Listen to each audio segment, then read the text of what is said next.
Hi guys! Hello! Alam nyo guys, I'm very happy kasi naayos na yung ngipin ko. Nung una kasi, eto may space kasi ako dito sa gitna. So pinaayos ko siya. Money works in many ways talaga. And then ngayon, dito din, okay na to yung gitna. And then, eto rin, may space din siya. Tapos kahapon, pinaayos ko na siya. Ano siya talaga, dito sa Canada, mahal, yung last vlog ko, I was talking about dentals.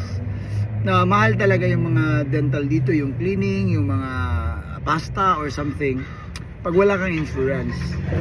Ako kasi, wala akong insurance. Pero, yung government dito, may dalawang klase na insurance na binibigay ng government dito. Sa Alberta, at saka yung isa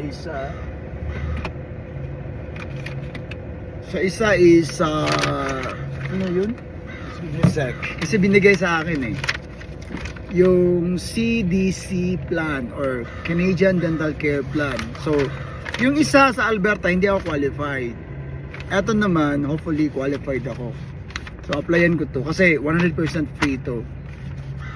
Pero pag wala kang insurance dito, mahal. So, yung pinagawa ko kahapon, eto, nakabayad ako ng $314. $314, magkano yan?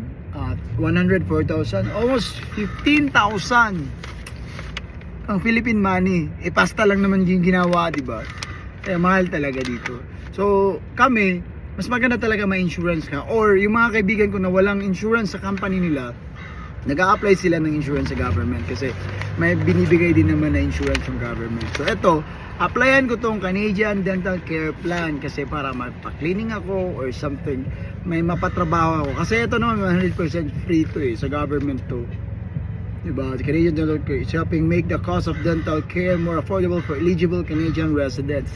Dito kasi mahal talaga yung sa ngipin. Kaya kailangan ko na. Sa company kasi namin, antayin ko pa yung mag 1 year ako sa company. Yan yung entry level para magkaroon ako ng insurance. Dati sa JBS ako, 6 months lang yung entry level nun. I forgot, it's either 6 months after qualification, after ma-qualify ka sa work mo or 6 months, nakalimutan ko na. Pero ganun dito. So, ako ngayon, magantay ako ng 1 year para magkaroon ako ng insurance. Kasi mahal talaga pag walang insurance. Diba maganda na yung ngiti ko? So, kailangan ko lang paputiin na itong ngipin ko.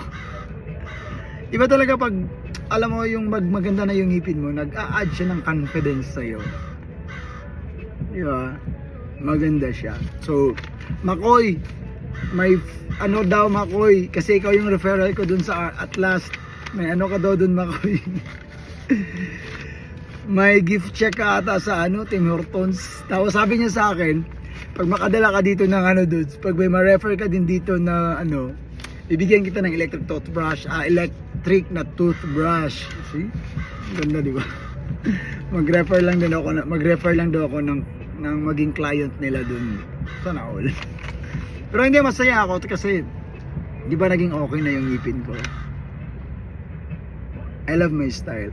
Pero may denture kasi ako dito na nabasag. Hindi ko alam. Kasi dito parang hindi cover yung denture sa insurance. So I feel mahal dito. Kaya pag uuwi ako sa Pilipinas, doon na lang ako magpa-ayos ng postiso ko. Anyway, hindi naman nakikita. Pero nabasag talaga siya dito. So kailangan ko ipa-repair dun sa Pilipinas. Pero sa Pilipinas na pag-bakasyon ko. Kaya mag-antay-antay na lang ako sa bakasyon ko. Kung kailan? Jesus ko. Kailangan ko pa mag-ipon para magkapag-bakasyon talaga ako sa Pilipinas, di ba?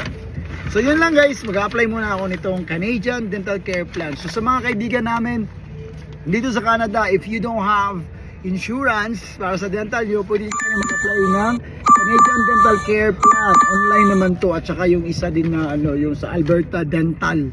So dalawa yung pwedeng pilian nyo. So until next time, bye bye!